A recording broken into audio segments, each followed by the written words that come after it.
I want to introduce Paul Nowak, the founder of Iris Reading. Today, he's going to teach us how to speed read, and so you can get more information faster, improve your comprehension, your retention. So, Paul, welcome to this session. Hi, Joe. Thanks for having me on. And this is very dynamic. So we planned this a couple of days ago. We like to do things really fast because we're entrepreneurs. As soon as you get an idea, we take action.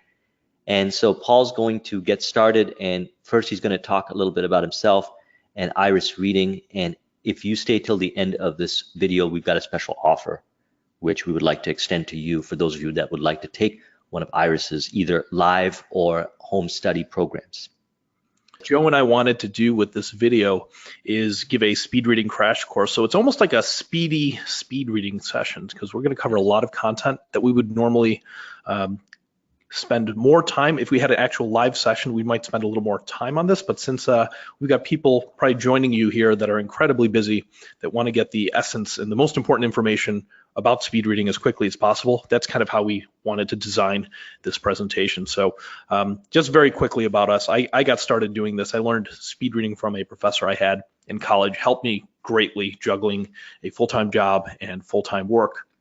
And I almost just accidentally started this as an organization. It was my senior year of college when I had an entrepreneurship class and we had to come up with our own business idea.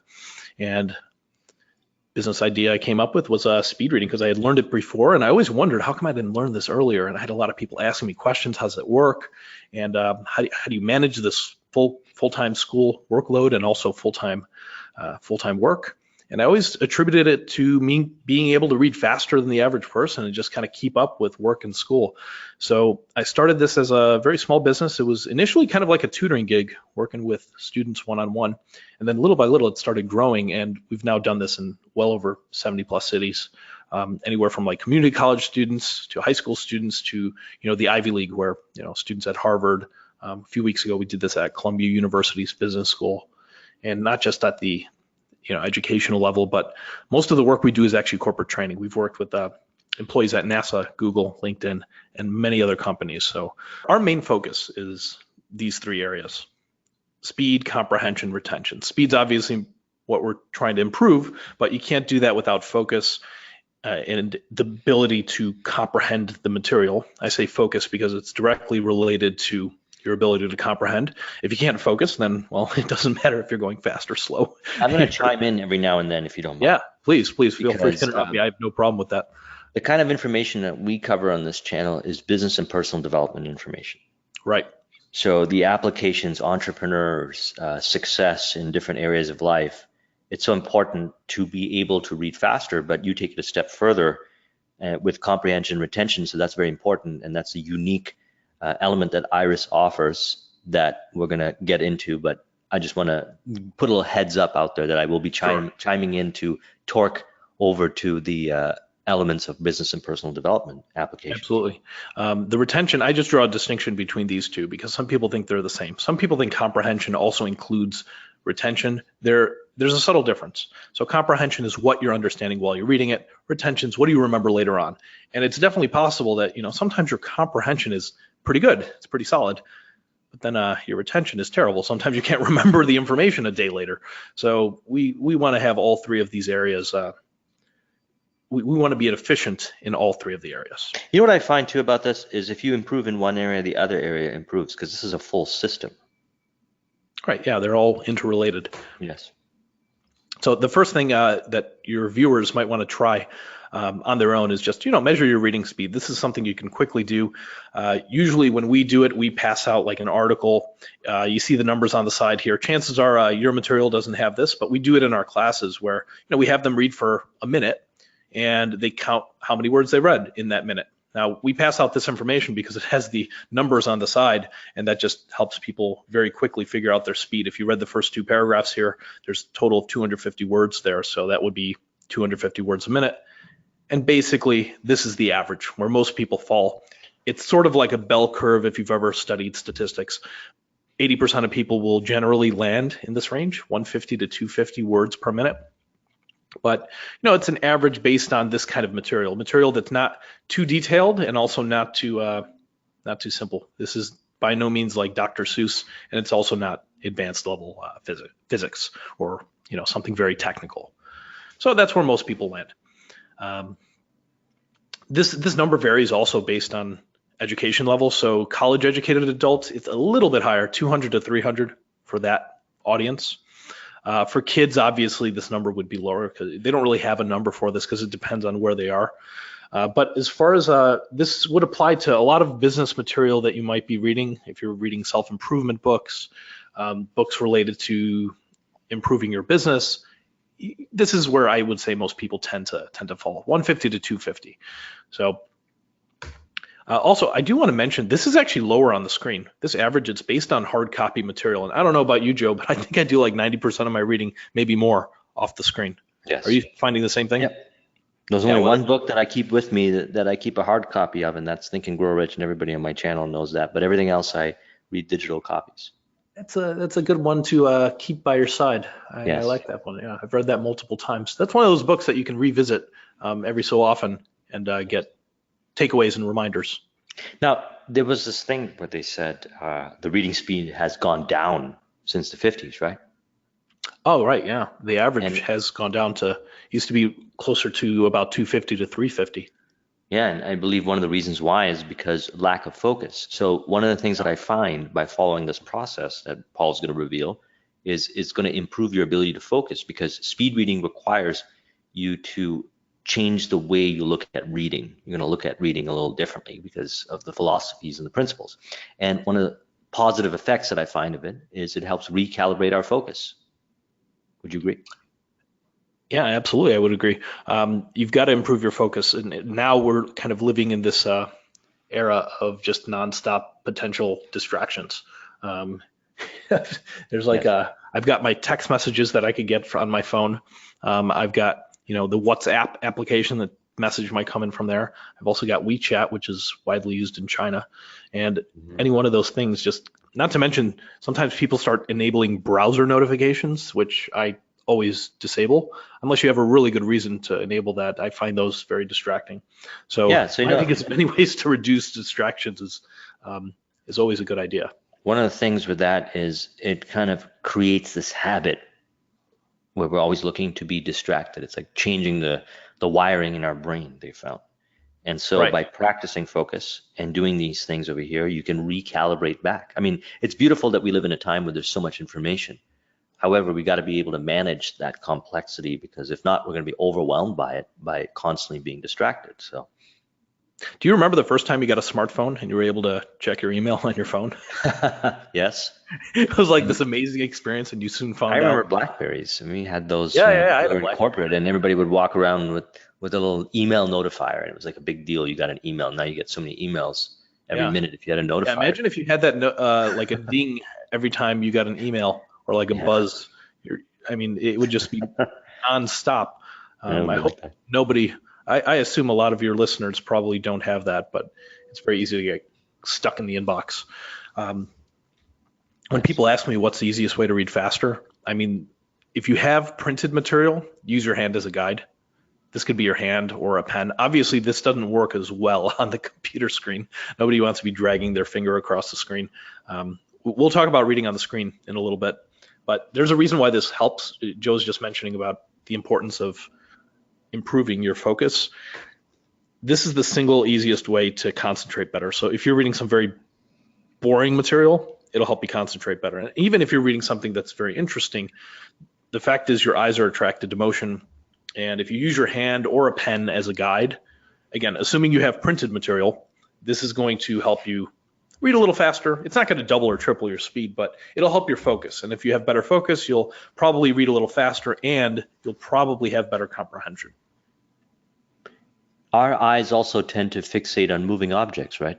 That's one of the mechanisms. Yeah, I remember in college, I used to hate studying in the student lounge because people are constantly walking in and out.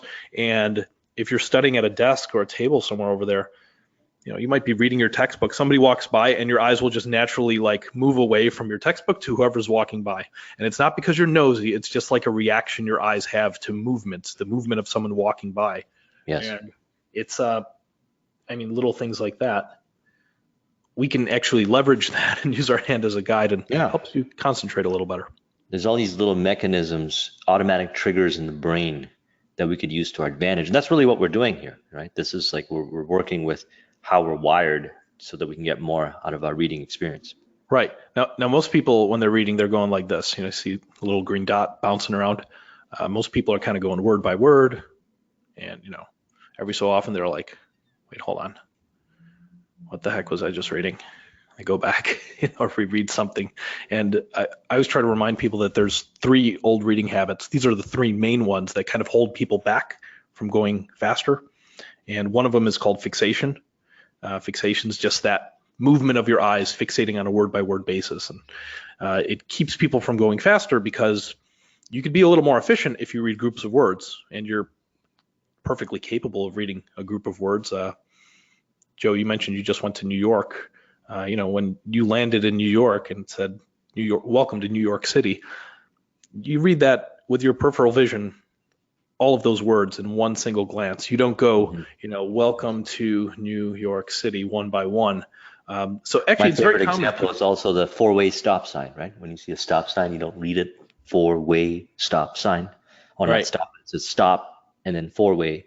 There's certain areas where we just kind of navigate reality, where we just look at large groups of words and we understand, we comprehend. Yeah, it happens all the time when you're driving. So that's one of the habits to change.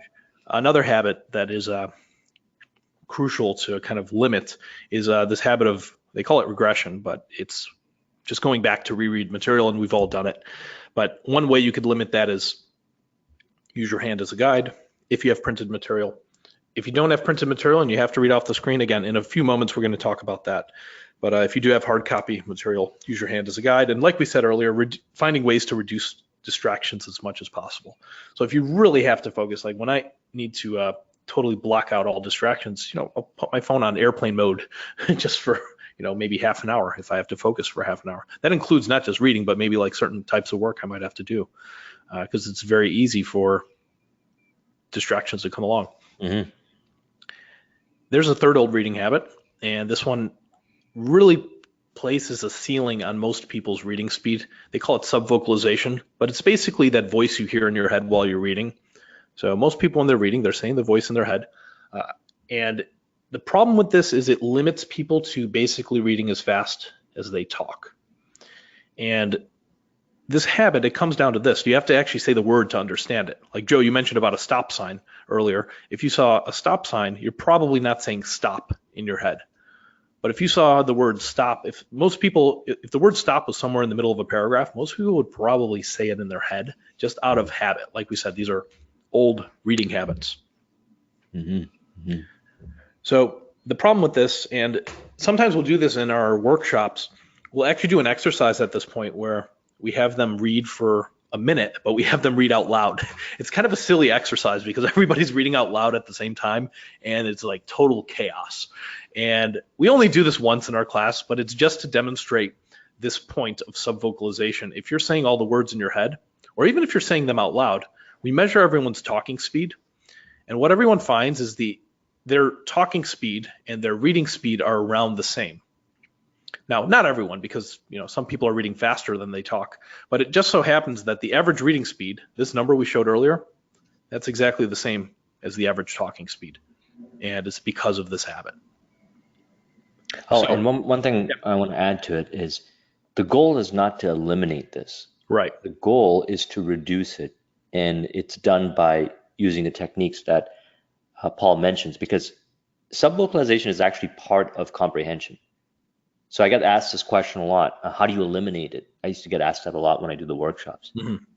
I personally I don't have it eliminated, but I read really fast. I read 3-4 times faster than that average.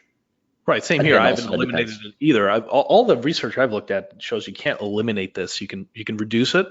Yes. You wouldn't want to eliminate it because there are scenarios where this comes in handy. Like when you have new vocabulary, it's definitely helpful to say those words out loud or even in your head. When you come across words you're not familiar with or that you don't see that often, subvocalization plays a good part in comprehension. But think about the words you do see very often. The, and.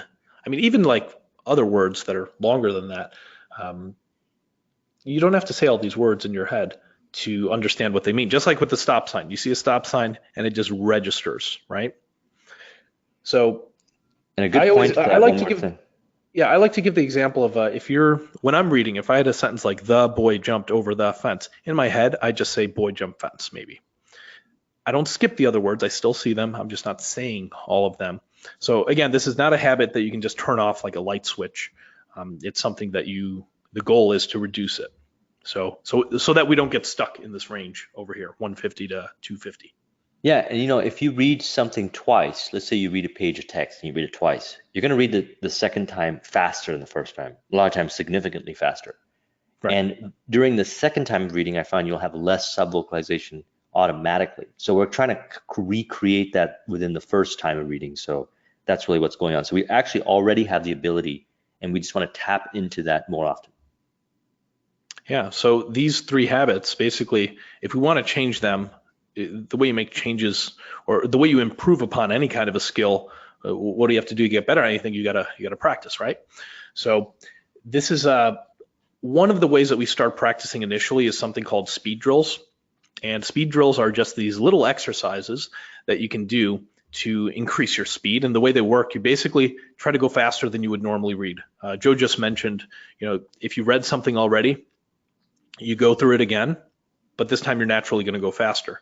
So what we do, and one of the ways you can practice a drill like this, let's say you had an article like this and you read the whole thing from the beginning all the way to the end, all 581 words.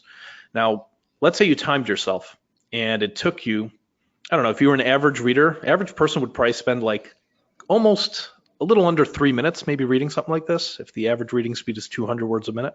So let's say you took 3 minutes to read all of it.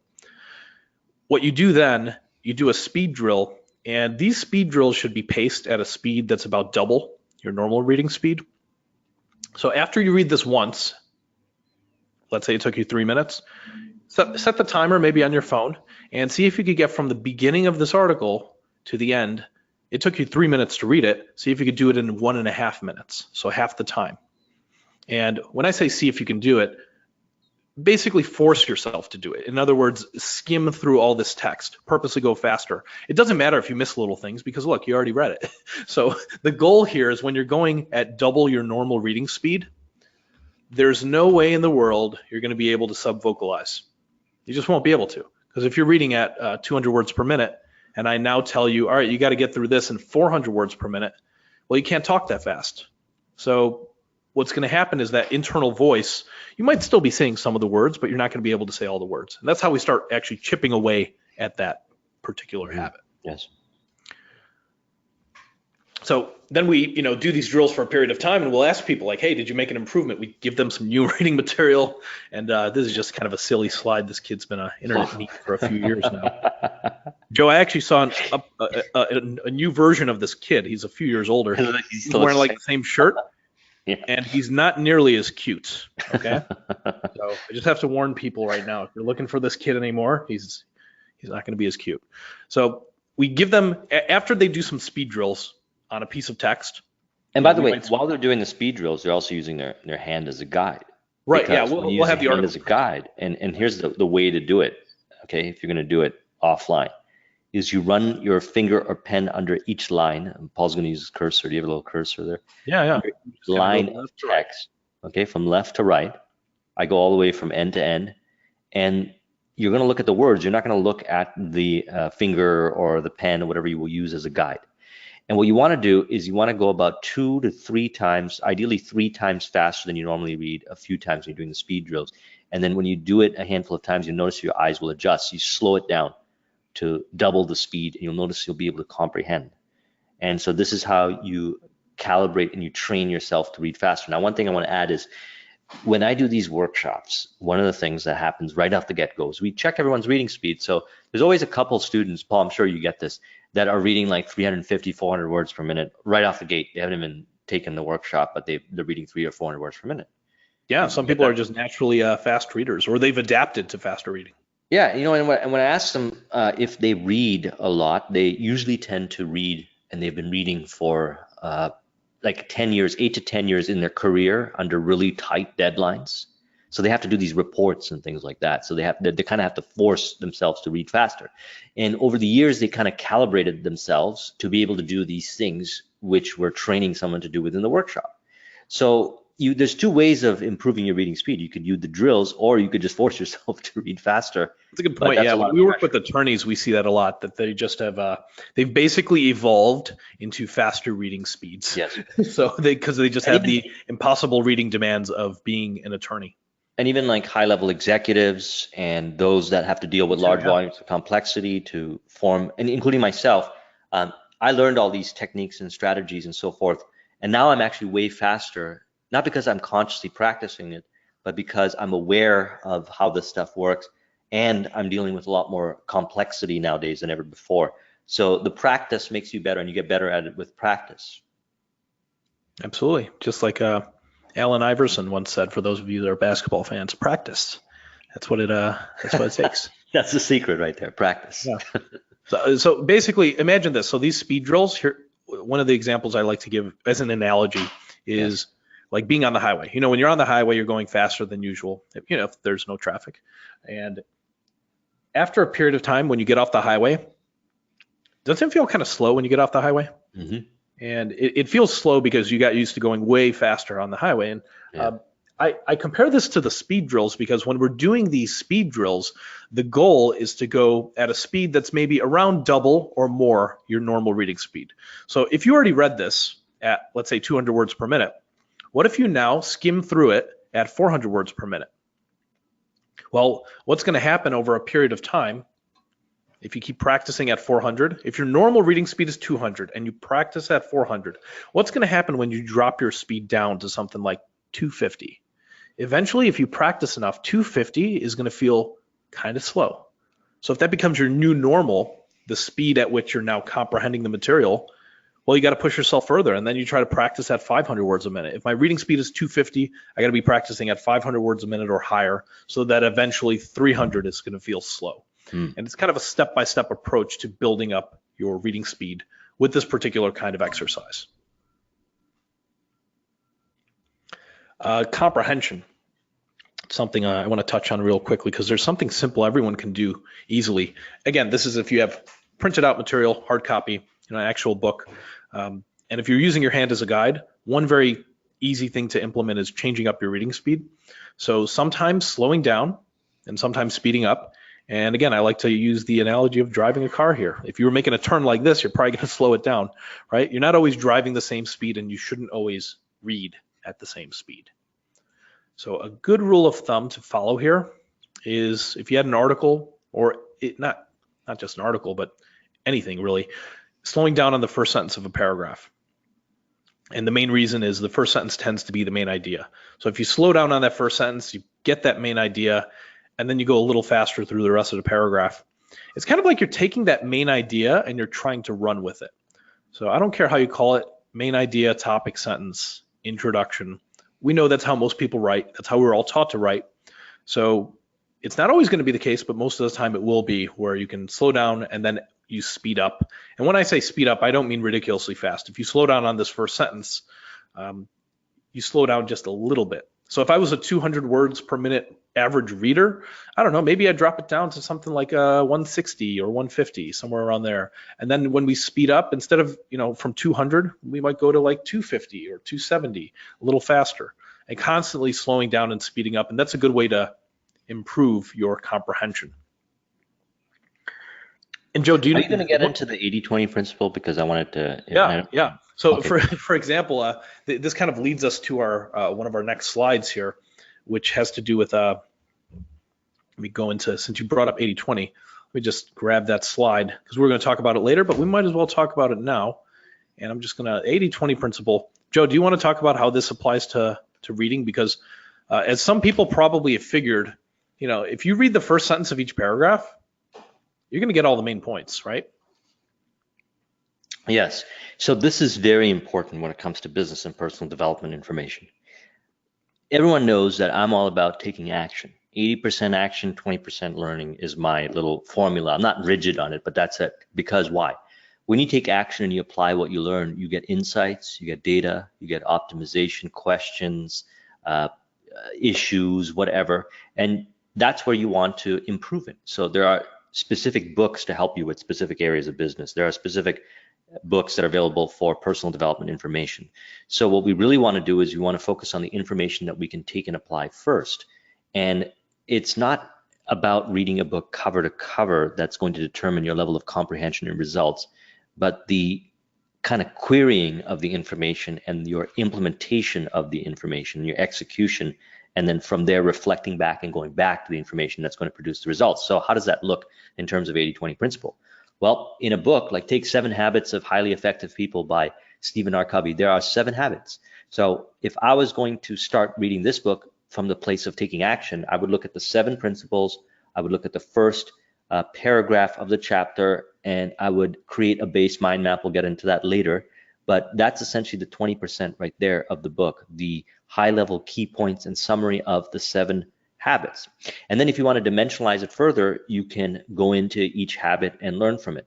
But my way is I take the outline, I map it all out, and then I figure out how I can go and apply it. And then when I apply it, I come back and then I get more out of it, more information related to my actions that I take. Another way of looking at it is if you take a chapter, the first paragraph of every chapter of a personal development or business book is going to give you a grand summary of what is going to be discussed. Same with the last paragraph of that chapter. Same with the first sentence of every paragraph of the chapter. Now, this is not universal, but this is provided that most writers follow best practices as far as writing goes. So that would be an application right there. So you start reading that first, and it gives you a summary in your mind. It calibrates your mind as to what you're looking for. You might even consider skipping pages, bouncing back and forth, and getting what you want as far as relevancy out of it. But that's the way I look at the 80-20 principle when applied to reading. Yeah, I mean, it's the way you're describing it, I guarantee you that 95% or more of people are not reading this way. Most people, they get a book like 7 Habits of Highly Effective People. They read the back, right? They read the table of contents, and then they just start on page 1 of chapter 1, or the introduction, or the foreword, or the the preface. Nothing's wrong with skipping around first. Most people, only thing they'll skip around is the acknowledgments, unless they're mentioned in the acknowledgments, right? If I was mentioned in the acknowledgments of your book, Joe, I would definitely be reading that and be like, oh, look at that, Joe's giving a little shout out to me. How nice. But people think that it's somehow like, I don't know if maybe they don't really think this way, but they just assume that they have to read from the beginning to the end. And because we're taught that way, right?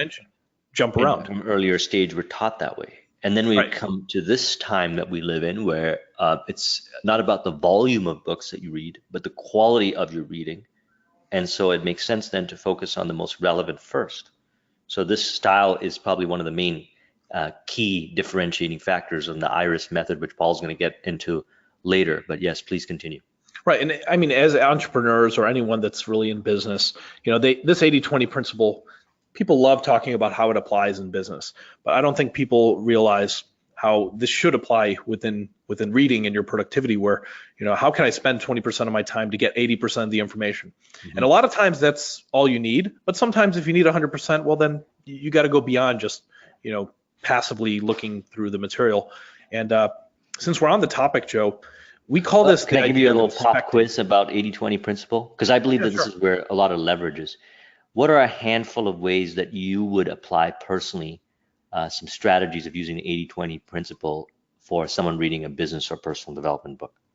Well, that's the 80-20 principle is part of a concept that we call an inspection. When someone's reading, you should always inspect the material. You could think of this as basically synonymous with applying 80-20 to your reading. And all that means is, all right, you have some material. How am I going to read 20% of this or less and get 80% of the info? Well, if this was just a 1-page article that you got, we would just read the first sentence of each paragraph. And at that point, you might have 80% of the information. Even if you don't, you only read 7 sentences here, and you probably know 50% or more of what it's going to be about. Now, if you need to get 100%, obviously you read that. But when you inspect something first, like reading the first sentence of each paragraph first, if you had to read this now, you're probably going to read it faster, right? Yes. You're probably going to have better comprehension. Also, you're going to have better retention because you're going to remember it better through repetition. And your first repetition is reading the first sentence of each paragraph. Your second repetition is reading the rest of it. Now, if you want more repetition, you could do like Joe mentioned, and you might mind map this out. And I mean, I know this is just a one-page article, but if you're reading like 7 Habits of Highly Effective People, and you start off finding out what are those 7 habits, let me read the introduction of each chapter, or maybe the intro and the summary of each chapter, and then you mind map it out. Just the action of mind mapping it is going to help you retain it, and it's another exposure to the text. It's another repetition that helps you remember. Let's talk about something longer than a page. Like here we have a Harvard Business Review case. So if anybody's an entrepreneur, sometimes you might find Harvard Business Review cases to be very, very helpful, because they will essentially distill some very, very applicable business insight into a few pages. Here we have an 8-page Harvard Business Review case. And these are commonly read by students that are studying business, in maybe MBA programs. But there's a lot of professionals and entrepreneurs that read this too, to kind of figure out insights. This is actually the title, Harnessing the Science of Persuasion by Robert Cialdini. Joe, you've heard of this book, right? I've not read. Is that what it's called? Harnessing the Science? I'm sorry, it's not called. I'm sorry, this is the title of the case. But you've read Influence, the Psychology of Persuasion. Yes, and I'm looking forward to I know you have, because we've had conversations about it. Oh, right? One of my staples and important books to read as far as marketing goes. And then I'm also looking forward to reading Persuasion. Maybe you read that. Oh, that's right. That's his follow-up book. Yes. So if you were reading this, and this is kind of like, okay, Influence, I think it's around like close to 300 pages. This Harvard Business Review case is almost like an 8-page summary of it. You see how it says page 1 of 8. Let's say you had to read this. Well, you shouldn't just jump in and read from beginning to end. What you want to do is you start off and you go, look, I'm going to read this intro right here. If this was my first exposure to the text, I read all this, everything in the box. And then you see the principle of liking. People like those who like them. Okay, and then it says the application, uncover real similarities and offer genuine praise. Okay, that's page 1. Let's jump over to page 2. The principle of reciprocity. People repay in kind. The application, give what you want to receive. The principle of social proof. People follow the lead of similar others. Application, use peer power whenever it's available. Now, I'm not going to read every single one of these, but like the principle of authority, you read this section, the principle of scarcity, putting it all together, persuasion experts safe at last. I'm just reading anything that pops off the page. And then we go to the last page and, it's blank. So once you're done doing this, it's like that 80-20 principle applied to these 8 pages. And then you go back, you'd go all the way back to page 1. And then if you want to read it, you read it. Yeah, and like for example, you might know some of these principles and you might say, well, I want to understand reciprocity better. So you'll go and read that part. That's a good point. Yeah. You might say like, all right, I already remember this. I know what they're going to talk about here. You just prioritize this. And then a lot of times you'll find that you didn't have to go through all the material and you got so much more comprehension out of it, and you'll be able to get through larger volumes of information. And from the place of like, let's use a practical example here. If you were to refer to Robert Cialdini's information about persuasion and so forth, you want to take action on that. You would put it in your sales copy, you would put it in some content that you're creating or a proposal that you're making or somewhat. And as you're doing it, you're taking action, you're applying it, you're writing the copy and so forth. Then you might get stuck on something while you're doing it. It's kind of like a hands-on way of learning. You refer back to the book, you refer back to the article and so forth. And then you refer to the section that you're stuck with and so forth. And obviously, when you take action, you put it out in the marketplace, you put the ad out.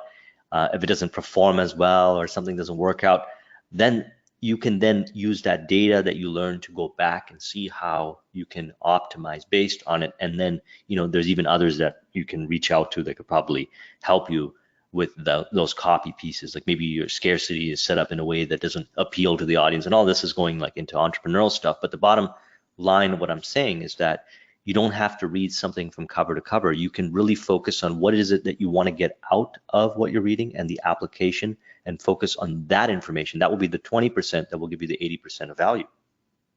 Right. And you know what, sometimes people don't know what they want to get out of it. Let's say they come in with kind of an ambiguous purpose and they say, well, I want to read this because it's been recommended to me. But if you inspect the material first and now you know what it's going to cover, now you can zero in and say, okay, do I want to read the whole thing? Do I want to read just partial sections?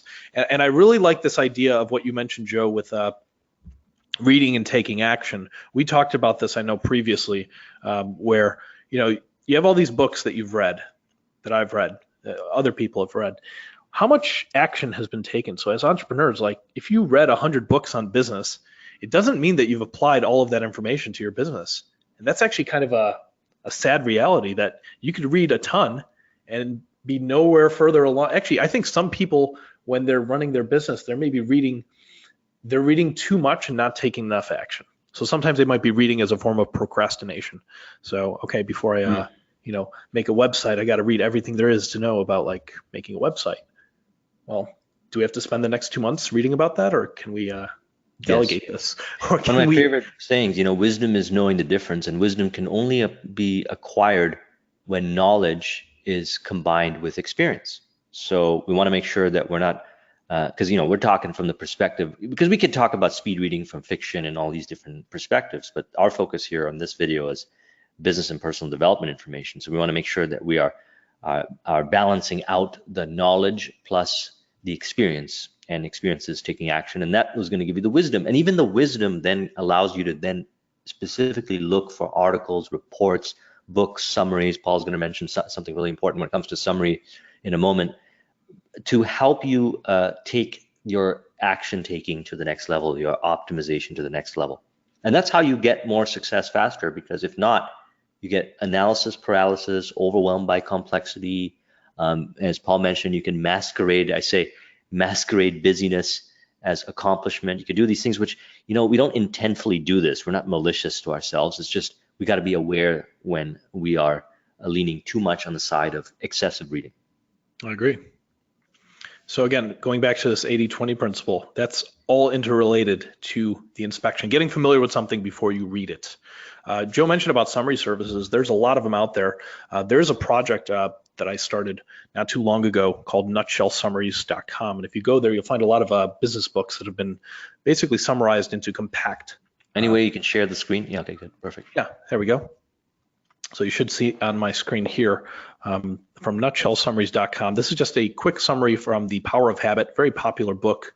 And let's say you don't have time to read this because you're busy running your business. Or you don't have time to watch my 2-hour-long videos on it. Oh, there you go, yeah.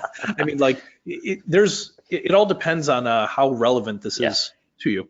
So sometimes maybe you just want to read this because a lot of people are reading it and you want to know what is all the fuss about, right? Mm-hmm. So you maybe get one of these summary services like Nutshell Summaries, and you read the key takeaways over here. This is page 2 of the summary. Here's page 3, page 4, this is really good. Page 5 and 6, and that's it. It's a 6-page summary. I mean, it's very, very quick, and you'd get maybe 80% of what it's going to be about. Okay, maybe not 80%, it might be 70%, but at that point you could decide, all right, now that I've read the summary, do I actually want to read this in its entirety? Or maybe I just want to read part of it.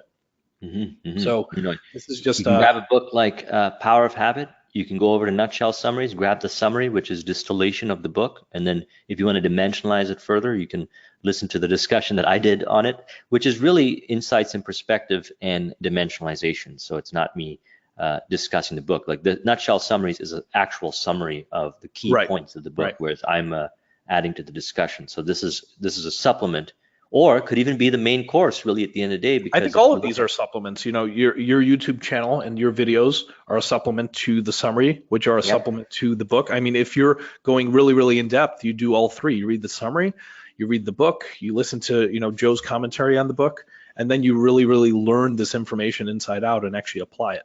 Yeah, or this could also, the Nutshell Summaries can actually even be the main course, because if you've got a lot of experience, or you're looking for the high level points that you can apply, then that could save you a lot of reading right there. Yeah, I mean, I know executives that just use summary services like this, and they don't read any books. It's just like, give me the lowdown. What is this really, really about? And that's very interesting, right? Because wisdom is knowing the differences. I always like to say that, knowledge. But someone who has a lot of experience will most likely benefit of summaries, because in all fairness, they have acquired a lot of experience, read a lot, taken a lot of action, been through a lot of experience. So they're looking for key distinctions. And the key distinctions or key optimization insights, if you fall in that category, then this could be a game changer for you. One of the other things I like to remind people is, when was the last time you read a 37-page business book? Never, right? You never find them. I mean, like the publishing model, if you had you could have the greatest idea for a book. You write up a manuscript, and let's say it's the perfect size. Like you realize this concept's never been covered. I've just put together an awesome manuscript. Let me bring it to a publisher. It's 37 pages. They're going to ask you politely, please add more information, because we can't sell a 37-page hardcover book for $19.99. Needs to have like 200 pages or so. So I mean, I'm not saying all books are around 200. I mean, sometimes they're less, sometimes they're more. And I'm also not saying that all books have fluff. A lot of them do, but not everything. Some books are great books through and through, right? But we know there's also a lot of fluff, and that's where either a summary service like Nutshell Summaries comes in, or just being able to properly inspect the information first so you know what to look for and come in with a very, very rigid purpose on why am I reading this. I want to make mention real quick. I know some people on your channel might do a lot of reading on a Kindle. When I say Kindle, I mean like Kindle books, ebooks. Very, very quickly, Kindle has a really interesting feature, and you don't have to own a hardware device like a Kindle to read Kindle books. You might have, there's a lot of people that just have the app on Android or iPhone, and the app allows you to read the Kindle books, but there's a feature called Popular Highlights, which is directly related to this 80-20 principle. Popular Highlights, most Kindle users don't even know about this. It's a section, you have to click Go To, and then you got to click. So this is step one. You click Go To if you have the actual device. I'm going to show you how it looks on the phone in a moment. So if you click here, and then you click Notes, and then you click Popular, you see how it's kind of buried? It's hard for a lot of people to find this, but it's a super useful feature. They will show you the most popularly highlighted parts of the book. So you see here it says 784 people highlighted this one sentence. Well, maybe it's important then, right? And I mean, so they'll show you the top 10 popular highlights. I'm curious what the ones are for Think and Grow Rich. Yeah, I mean, for Think and Grow Rich, there's going to be way more because it's such a popular book and so many people have read it. Paul, I mentioned this a lot on my channel. It's on page 29 from the original manuscript. It Okay. says, a great many years ago, I purchased a fine dictionary. The first thing I did was turn it to the word impossible and neatly clip it out of the book. That would not be an unwise thing for you to do. It would probably be that one. Sorry, could you repeat that? It cut out for a moment. Oh, did it? Yeah, Okay, on my end. I don't know. I will repeat it again gladly because I love it. A great many years ago, I purchased a fine dictionary. The first thing I did with it was to turn to the word impossible and neatly clip it out of the book. It would not be an unwise thing for you to do. So you went to the dictionary and you clipped out the word impossible. I like that. I like it. That's the conviction right there. No, so that's yeah, probably one of the popular highlights if you get the Kindle version. because I keep mentioning it. So the beautiful thing about this is I used Kindle desktop for my Mac, and it's available on there as well. It is, yeah. Yeah. You got to go to the view menu. If you've got the Kindle desktop app, go to the view menu when you're inside the book. If you have the phone, so this is just a book, A Short History of Nearly Everything. Here's the front cover. Here is within the book. If you're on the app, and this is the iPhone app, but I'm sure it's similar in Android, you click on the little menu icon, and then you see the popular highlights right there, and that's where you find that little thing. And I mean, this is basically Amazon crowdsourcing all that information about who's highlighted this book. And I know this raises, sometimes people tell me this raises some privacy concerns, right? Because how does Amazon know you're highlighting stuff? Well, when you bought your Kindle, you probably agreed to some. That's why Jeff Bezos is worth $160 billion, because he's just reading all the highlights. There you go. One of many reasons that he's ridiculously rich. I mean, this actually, when you were speed reading the terms and conditions, there was some point where you probably agreed to allowing Amazon to see what your highlights are if you're connected to the internet. But we can make good use of this, Yes. Make good use of it. It's crowdsourced information. I think one of these popular books, How to Win Friends and Influence People by Dale Carnegie, like the #1 most highlighted passage has like 42,000 some highlighters. And of course, if there are that many people highlighting a certain passage, it for sure means that's got some solid content. So what I'm advising here is if you're ever reading off a Kindle book, you should start by reading all the popular highlights first. And actually, sometimes you do that and you realize, wow, I've gotten a lot of information in like 1 or 2 minutes. So this is real quick kind of leads us into IRIS is actually an acronym for what we call the IRIS reading method, and it's just a process of going through information efficiently, effectively, and also comprehensively. So if you had something, I know we're talking a lot about 80-20, and sometimes all you got to do is inspect information and that's it. But sometimes you want to inspect, but you also want to read. Maybe you want to read, The Power of Habit, or Think and Grow Rich, or some other book. You read the whole thing. A third step is inquiring. So when you're done reading something, whether it's a chapter or a book, inquire. It just means ask questions. Questions help focus the mind. So the questions I ask as a business owner, if I'm reading a business book, are, okay, I just finished this chapter. How can I apply this to my business? Or are there any specific actions I need to take? So I don't know, if I was reading a book related to marketing, maybe there are some specific things, some marketing ideas I had while I was reading it, and maybe I jotted them down. But my inquiry step, this is where I'm asking myself, okay, how can I actually take action on this information? It might be as little as just adding something to my to-do list, or it might be delegating it to somebody on the team, right? But inquiring, if you were a student, and I know that's not your channel, but for students, we tell them, you're trying to figure out, what do I need to remember for the test? And that leads to the final step here. How am I going to store this information in my head? Now, we are doing here, Joe, a speed reading crash course. We'll have to do something like this, because we're not going to have time for it today, but we'll have to do something related to memory, because that's where this comes in right here. How are you going to memorize the information? We'll have to do like a memory crash course, memory techniques crash course in the future. A couple of things I want to add and question you on is reading. Number one is reading for periods of time. What is your recommendation for focus? Block time. Some of that has to do with some research that's been done on this topic. How long can someone focus before their focus falls off a cliff? And there's actually some research that indicates that 25 minutes is about the breaking point.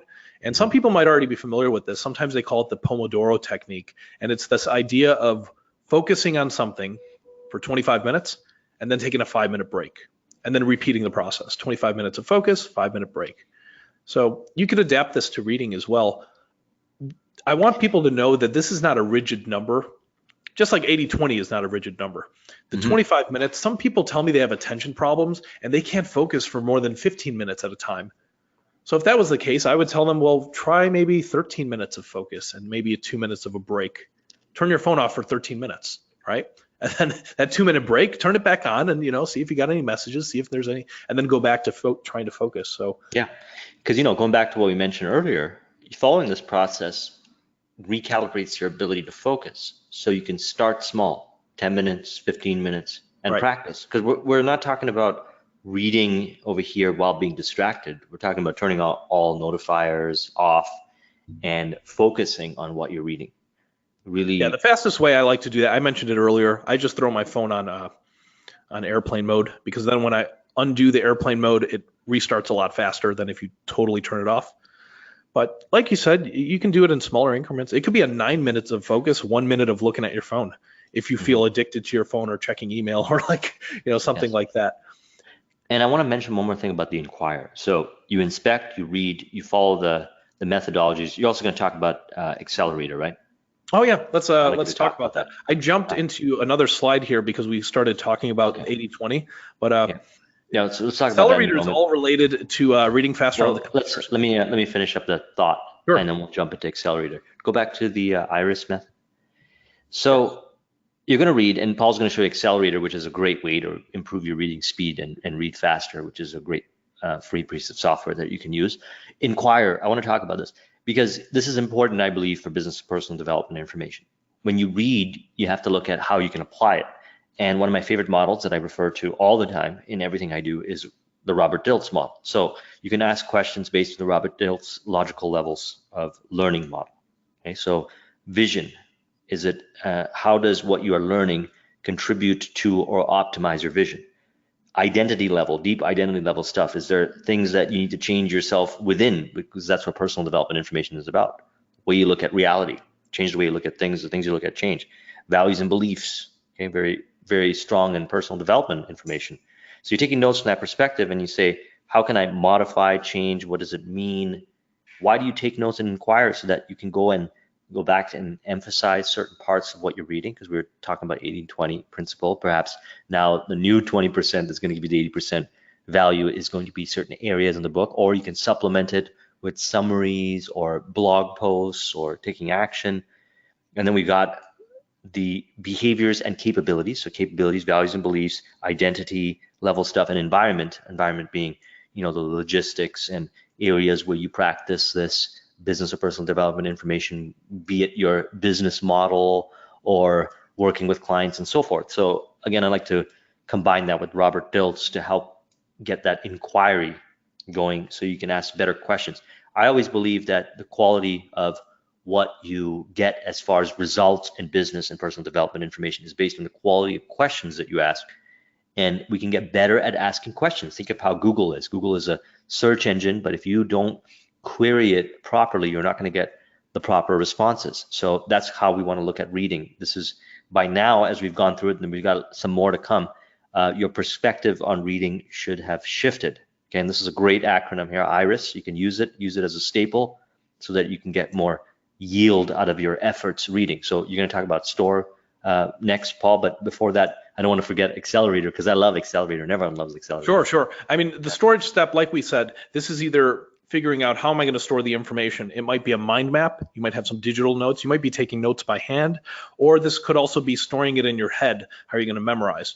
I mentioned earlier, we don't have time to cover some memorization techniques in this particular video, but we will in a future video. And meanwhile, let's go back and talk about reading on the screen, because we were going to talk about it, and then we jumped to talking about 80-20. That's what we do. We're entrepreneurs. It's dynamic. I mean, it made sense for us to jump there because it was the topic of discussion. Yeah. Reading on the screen, there's a cool tool that we developed. It's a free speed reading application called Accelerator. Now, this is a web-based application. If you go accelerator.com, I'm going to show you how it works and how you can kind of optimize it for reading faster. So I'm just going to take some silly reading material from The Onion here. And we've got an article here, report, students who take Latin have better chance of summoning demon later in life. So let's read this very, very complex information. Actually, this is a one paragraph article. You just copy the text. You can get a lot of copywriting lessons from The Onion as well. So yeah, The Onion is fun to read. You could also kind of figure out how well you're comprehending just based on like whether or not the article is humorous to you. And here's how the application works. It's just a very simple to use application. This is a text box. You can paste whatever you want in here. Here's all the text. We click begin. Now the default on this application is 300 words per minute. You see it right there. That's about double what most people would read on the screen. Average reading speed we mentioned is around 200, but on the screen it's a little bit slower. It's closer to like 150. So if you can keep up, I'm going to click read in a moment. I want to see if you could keep up at 300 words a minute. And this is just going to be a very, very quick, like we said, it's not a long article, it's a paragraph. But I want you to focus in the middle of the screen. What you'll notice when I click read, the words are going to blink in the middle of the screen here, and they're going to go at 300 words per minute. That's obviously something you could change in the settings. If this is too fast for you initially, you could lower it, or this might be too slow for you and you could make it higher. Let's try it out real quick, and I'm going to mute my microphone during this point just so people can try to keep up, and we'll see if people can keep up one paragraph at 300 words a minute. Let's try it out.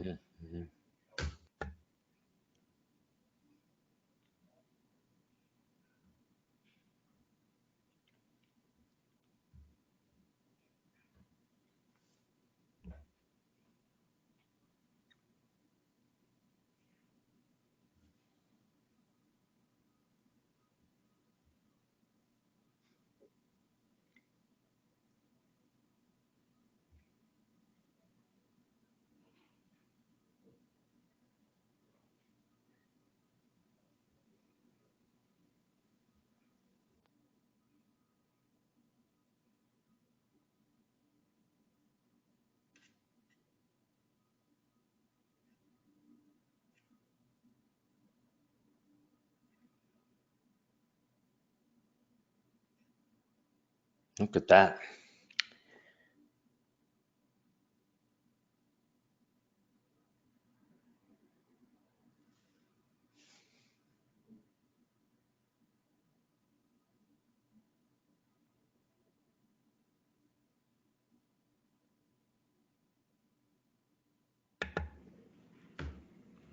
Oh, your microphone was on mute. Were you talking, Paul? Oh, hey, Joe.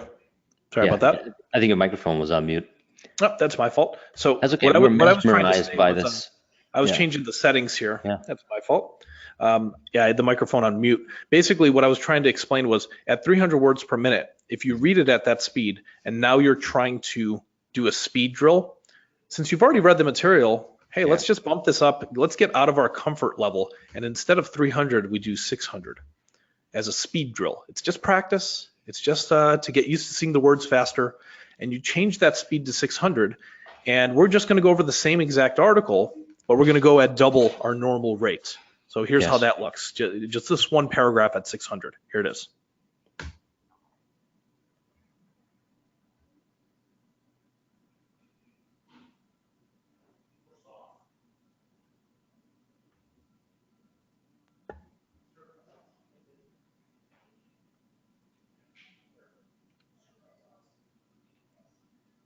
Okay, Joe, can you still hear me, by the way? Yep. Okay, so that was 600 words per minute. Again, this is just demonstrating a very quick speed drill, Yeah. but you can change your settings to whatever you want here. You see there's a chunk size. How many words do you want at a time? We had it Yeah, set to something like this, when it's 600 words per minute, you're going to see if you switch that over to 3 words chunk size, it's going to be significantly easier to read because Oh yeah, yeah. If we did 3 words at a time, here's what I would not do. Because let's say you tried bumping this up to 400 words a minute. If you did 1 word at a time, that's a mistake. Here's why. And by the way, I've seen other speed reading tools just like this that are copies of our program or very similar, and they do 1 word at a time. And the problem with it is if you try going faster, 1 word at a time looks like this. Yes. And it's just too, I mean, you might be able to get it, but you have to avoid blinking, right? Yeah. So what if instead you change the settings to 2 at a time? It's going to blink half as fast, right? Yeah. Because 1 word at a time, there's 2 speeds going on here. There's a reading speed, 400, and there's a blinking speed. So if I have to do 1 word at a time at 400, that's going to be really, really fast, like you just saw. What if I did 2 at a time? Well, how fast is it going to blink? It's going to blink half as fast. Look at this. Now, if you set it to 3, it's going to be Let me change it to 3 real quick. now that see it's everyone's blinking even increased their slower. reading speed as a result of this video, it's going to be quite easy to read. Yeah, let's see.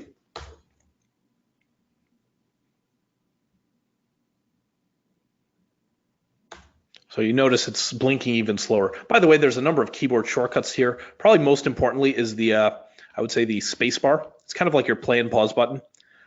So let's say you got distracted or you got a text message or somebody interrupted you. You could always hit the space bar and then hit the back arrow or the forward arrow to go backwards or forwards. The up and down arrow keys are for increase or decreasing speed. So there's some keyboard shortcuts here that are helpful. And there's a variety of other settings you can check out. I don't want to dwell too much on this right now. I want to add a couple of things. But, yeah.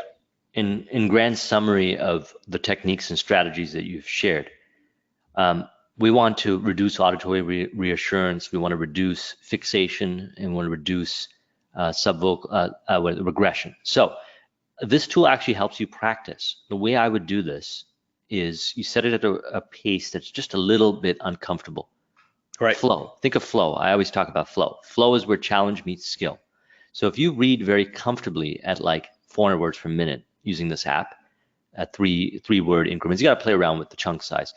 Then try setting it at 425 and then 450 and 475 and make incremental improvements like that, because the goal is we don't want to set this up into a speed that's so fast that you don't understand what you're reading. At the same time, we want to keep it in consideration what Paul said about speed drills and using certain kinds of information for practice. However, one of the best ways that you can use this tool to improve your reading speed is by incremental increases, okay? 10, 15, 20 words per minute at a time. And then once you start getting used to that, you can start increasing the speed accordingly. And what you're going to find is that that's going to transfer and translate over to offline reading, okay? So, you can't obviously read everything through this app, only things that are available online, but you're going to find that this is actually good training for your eyes. So you'll notice that you'll read a lot smoother and a lot more effective, because what this is training is your ability to use your peripheral vision. Paul mentioned this earlier. You can read multiple words at a time. We actually already do it. And this tool allows you to tap into your ability to use your peripheral vision. Yeah, so this is a good practice tool. It's also a useful productivity tool if you're reading a lot on the computer screen. So that's Accelerator. And just to kind of, when people ask, we go through a crash course like this, the next step is, okay, how do I continue improving? Well, definitely start implementing what we were talking about, using your hand as a guide. Think of it like hand-eye coordination exercises when you're doing that on the page. Reading online, use Accelerator. As Joe mentioned, try bumping it up maybe a little out of your comfort zone. There's also online courses that we have that go into more depth if anybody's interested in that. We also have in-person courses, and Joe and I, we teach a lot of these classes. We've got other instructors. We even do in-house corporate training and even private lessons. So if anybody was interested in maybe Joe doing a session with them or myself or one of our other instructors, we have a lot of classes that are also just open to the public, kind of all over the place. If you go on our website, you can check that out. Yes, and Paul so graciously has gifted a special code if you're interested in taking one of the online or a group of the online courses, because you do sell them on as a bundle or an in-person. And Paul, can you go over to the website? Let's take a look at it. Sure. So the online or in-person classes, if you want to take them, then you could use code Joseph Rodriguez at the checkout. Okay, there's a place to enter the code Joseph Rodriguez, one word. That's my name, and that'll give you 20% off. And Paul and I did something interesting a while back. He asked me if I could create a series of videos of the 4-hour class that I do when I teach this for Iris Reading, online presentation, using slides and so forth, the exact course. And we never released that publicly. The idea was that that program was designed to train more instructors. So it's essentially a full course, the full process. That's not available on the website, but if you want to order any of the online courses or the live in-person classes using that code Joseph Rodriguez, then you can send me a copy of the receipt and I'll give you access to that. Okay, that's only for those that are on my channel, obviously. Joseph Rodriguez, when you put in that code, send me the copy of that receipt. Email me at joe@irisreading.com. So I have an irisreading.com email for when I teach the workshops. And send me that, and I'll add you to that. And I think that was a really valuable 4-hour class that I did online, recorded. So this is the Iris Reading website. If you enter the code, you got to enter it right over here. That's where you can get that 20% off. You just click here, enter the code Joseph Rodriguez. That should work. If it's not working, we'll set it up. As you can see, it says promo code is successfully applied. And you see the discount. Right there, it says right over here, promo applied. So that code will work for any of the online courses or live classes. And let's take a look at the live. So if you want to check out one of the in-person classes, and by the way, as Paul mentioned, if you wanted me to do a private for your company or you want to get a group together, we can talk about that. Add that here. Of course, they could email either one of us, but we have a little form on the website if they wanted to organize a private class. Yes. So you see there's a number of cities there. So those are the available cities right now. And you even do them worldwide. Like you were mentioning, you're training someone in, what was it, Shanghai? That's right. Shanghai and Montreal, French workshop, right? Yeah, that's right. We're doing them now in French and other languages coming soon. So yeah, sometimes you'll see. Some of them are in English. You'll see various locations on here, but the current availability and schedules in this section here, you can just check it out, mostly in the US, and we got Toronto and Vancouver. Yeah, and every month we're adding more classes. So if you see a certain schedule, sign up. We do have limited availability. Sometimes the classes fill up, and if you're interested in, if you can't take the next one, you just wait a few weeks, and we have every month we add more. But yeah, definitely check it out if you're interested in going into more depth. Now, you've also got a number of different training programs that go beyond speed reading. I know you and I did a How to Talk to Anyone course that's available on the website. That's the online courses section over here. Yeah, it's a career-based course on how to talk to anyone to advance your career. You and I did that one. You got the mind mapping course, which is not the same mind mapping course on my online training for entrepreneurs, but it's one of the original ones that I did for Iris back in the days. I believe the one you have is more current, right? Yeah, that's mainly for transformational kind of stuff. This was more. This is a little different here, and you also have memory comprehension. You got productivity. You got speed reading for business professionals. You got bundles available if you want to get everything. But this is a lot of different things that you offer as far as online courses and trainings. Yeah, so if you guys are interested, feel free to go irisreading.com, but make sure you use Joe's promo code. That'll give you a nice little discount. Again, irisreading.com is where you can find that. So this has been very, very, very insightful, Paul. I especially really enjoyed the 80-20 discussions, Accelerator. Accelerator is always one of my favorite, and the various techniques that you've shared, which I believe is very relevant for those that are going to go down the journey of further improving their efficiency. And remember, we talked about the three areas: speed, comprehension, and retention. And I definitely recommend checking out Iris's programs because they go way more in depth into, because we couldn't obviously fit this in a crash course, all the details, live in person, a lot of drills, lots of hands-on, lots of practice and homework that you get with the online courses. So thank you very much, Paul, for customizing this for my audience who is interested in business and personal development information. I believe it's really valuable, and this will help those get more out of their reading experience. So we're all very grateful, and thank you very much for taking the time to do this, and also extending out that special promo code so that everybody can get a discount who's watching this. Thank you for that. You're very welcome, and thanks for having me on, and thank you everyone for taking a look. All right, so Paul, we will, I guess, maybe I'll see you in another city, because Paul and I do these things where workshops and trainings, they coincide, and then we end up enjoying and checking out different cities. I'm like I always mention, that Vegas trip was a lot of fun. We had a lot of fun that Vegas trip. Even the New York trip was a lot of fun. Yeah, we did. So what's some exciting things coming up for Iris before we sign off, so everybody knows some of the cool stuff? Because on a little side tangent, you are an entrepreneur, as everyone knows, and you have a lot of interesting stories as far as, and we've had many of them together as far as business growth and so forth. So what's some of the next big exciting opportunities that Iris is working on right now? Well, next month I'm off to Hong Kong. It looks like a company over there wants to do a workshop. So if anyone's listening in from Hong Kong, that means we will be adding a class to the schedule there. And we're also interested in, of course, training someone to teach out there. And then in July, I'm going to Singapore. This year, we're hoping to start getting our foot in the door in India and China. So yeah, there's a lot of international business that's going to be going on. We were trying to organize something when I was in Goa, India, in Mumbai. Right, yeah. A couple years back, right? Remember that? Yeah, we'll get there. We actually have a lot of people that take our online courses from India, and there's a lot of requests asking, hey, when are you going to do something in Bangalore or Mumbai or Delhi? So hopefully sometime soon. So we're working on it. All right, Paul, thank you very much, and I hope everyone enjoyed this, and we'll talk to you soon. Thank you. Take care.